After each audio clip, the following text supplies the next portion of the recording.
To Russia, there is the estimate that because of the economic problems there, the Russian Navy may be on the verge of a collapse, to be reduced from 270 to 125 and probably even up to 45 ocean-going surface warships or submarines. And that means that they're going to have a hard time, especially with the economic downturn in Russia today. But of course, there's the China string of pearls strategy. What is this? This is a network of Chinese military and commercial facilities and alliances from the Chinese mainland to Port Sudan. The sea lines run to several major maritime choke points, such as the Strait of Malacca, Hormuz, Lombok Strait, as well as other maritime, strategic maritime centers in Pakistan, Sri Lanka, Bangladesh, the Maldives, and Somalia. And here's a picture of this string of pearls, and you can see that they're building facilities there. They're building a port in Sri Lanka. They're trying to negotiate building a canal in Kral in Thailand, although that sounds very improbable right now. They've, for example, places in, you can see there places in Sri Lanka, in Maldives, Pakistan, and then in Kenya, and then the farthest would be in the port of Sudan. This is their way of also surrounding India, while India is trying to ally with the United States and with Vietnam. Now, I'll talk about our places of immediate interest. And a lot of people, I have to inject this, but a lot of people are saying, why fight over small rocks when they see all these little features in the South China Sea, and they call them small rocks as though they're quite insignificant. In warfare and politics, the potential force of a territory is not necessarily proportionate to the size of the territory. It is the location that determines how much potential and, in the end, kinetic force can be brought to bear from the territory. In other words, how well one can project power, gain access to a bigger objective, or conversely, prevent access or deny access using that piece of territory, however small. We should learn from history. Note how the Pacific War was won using tiny atolls, rocks, islands with names like Truk, Tulagi, Saipan, Kwajalein Atoll, Tarawa Atoll, etc., dotting the vast Pacific Ocean as shown by the value map. And you can see this map here with those little dots. But those little dots became jump-off points all the way to mainland Japan. That was the Pacific area. Now we are looking at a smaller part of the West Pacific, the South China Sea. The South China Sea today is considered by all strategic think tanks as the convergence point of the world's three most powerful economic powers: the United States, China, and Japan. Add to that India, Australia, South Korea, and Indonesia, and minor powers like Vietnam and the Philippines. In the periphery, their intentions unclear, is Russia. It is without doubt the convergence point of the greatest powers in absolute and relative terms in the history of mankind. And note how strategically located the Philippines is in the South China Sea. The Philippines is toward the eastern periphery of the South China Sea. As such, every speck of Philippine territory is strategic in peace and in conflict.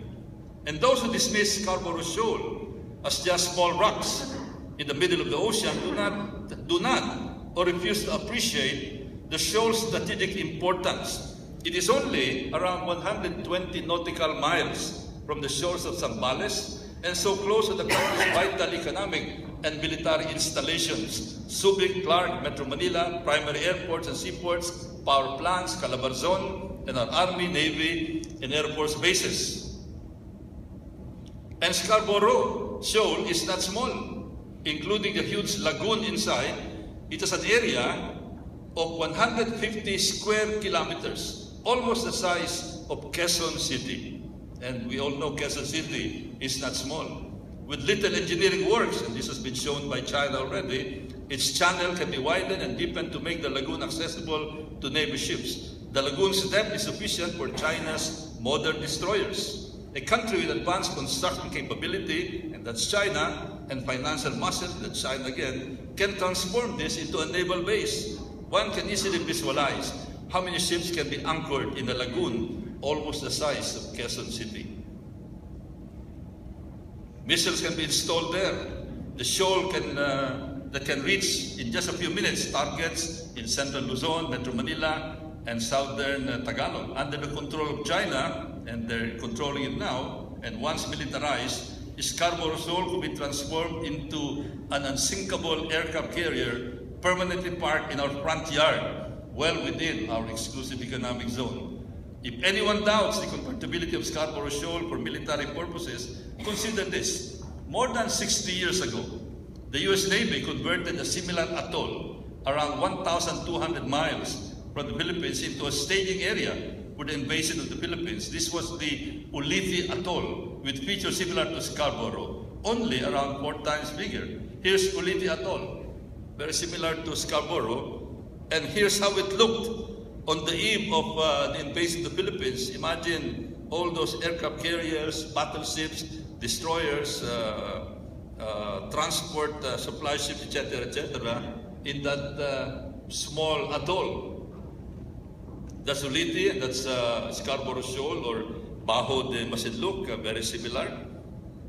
And in 1999, 15 years ago, I delivered a privileged speech at the height of the controversy on Mischief Reef. There, I predicted already that China was targeting Scarborough Shoal. I said, Scarborough Shoal, and I quote this, Scarborough Shoal, this was December 1999, Scarborough Shoal is part of China's military projection in the South China Sea.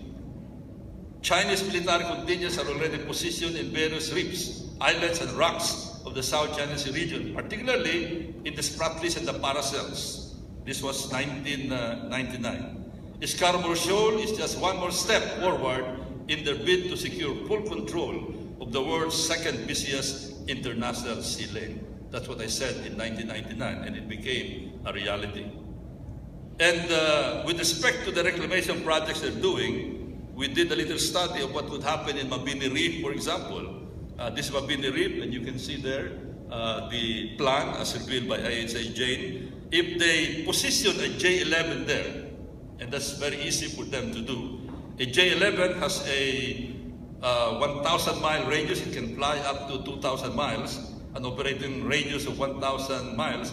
A 1,000-mile radius will include all of the Philippines, all of Borneo, almost all of Vietnam, the entire South China Sea, and you can see the kind of kinetic force that they can project from a little rock in the middle of the ocean.